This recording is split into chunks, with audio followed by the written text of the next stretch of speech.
Semoga dalam keadaan sehat dan tetap semangat dalam mengikuti pembelajaran kita.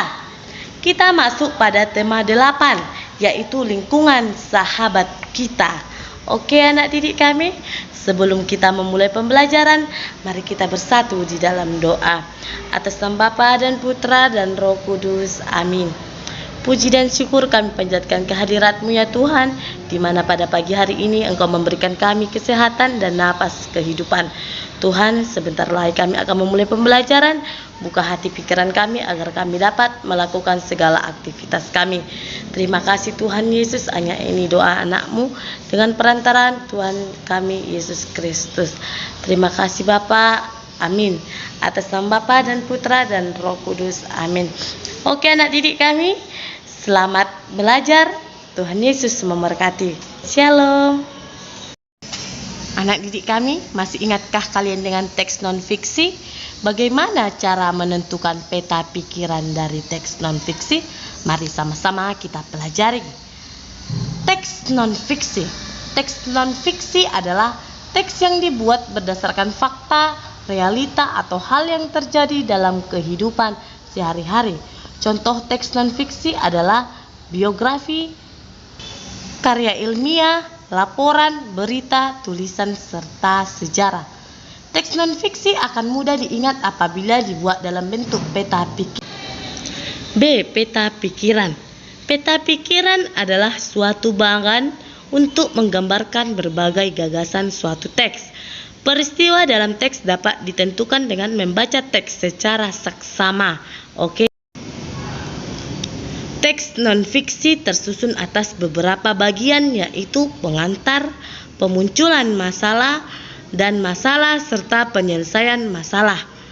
Urutan peristiwa dibagi menjadi 3. Yang pertama berdasarkan waktu terjadinya, yang kedua berdasarkan hubungan sebab akibat, dan yang ketiga berdasarkan tema bacaan. Ini adalah urutan peristiwa dalam teks.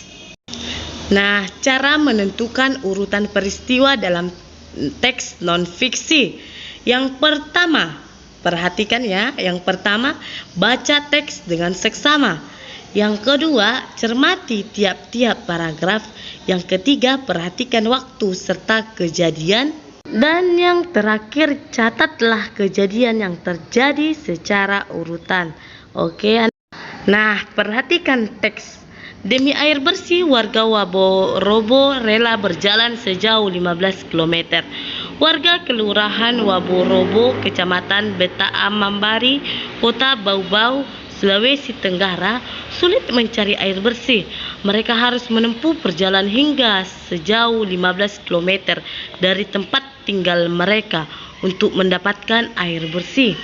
Mereka terpaksa mengambil air bersih di Kelurahan Koisabu Baru. Seorang warga Kelurahan Baroborbo, Kecamatan Betaambari, sedang mengambil air dari anak aliran sungai.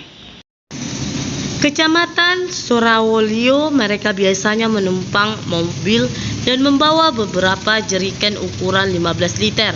Jerigen itu digunakan untuk menampung air yang mengalir dari aliran sebuah anak sungai di Kelurahan Kaisabu Baru.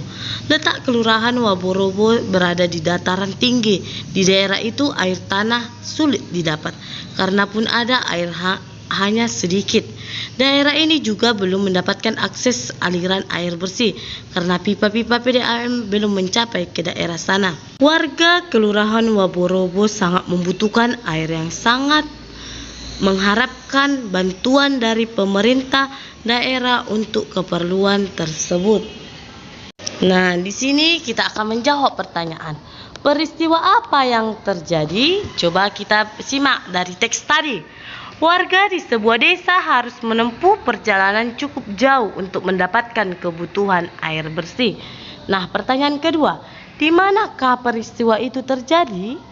Peristiwa itu terjadi di Kelurahan Waborobo, Kecamatan Betaambari, Kota Bau-Bau, Provinsi Sulawesi Tenggara. Apa penyebab peristiwa itu terjadi?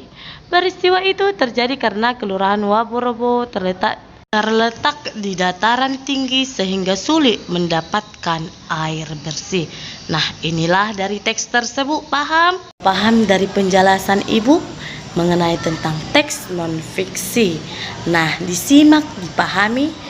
Mari kita bersatu dalam doa. Atas nama Bapa dan Putra dan Roh Kudus. Amin.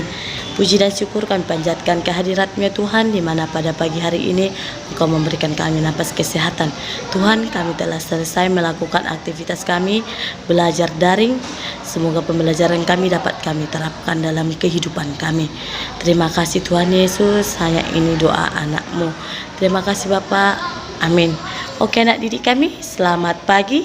Jangan lupa mengirim tugasnya ke WA pribadi Miss. Terima kasih, salam sehat, Tuhan Yesus memberkati. Shalom.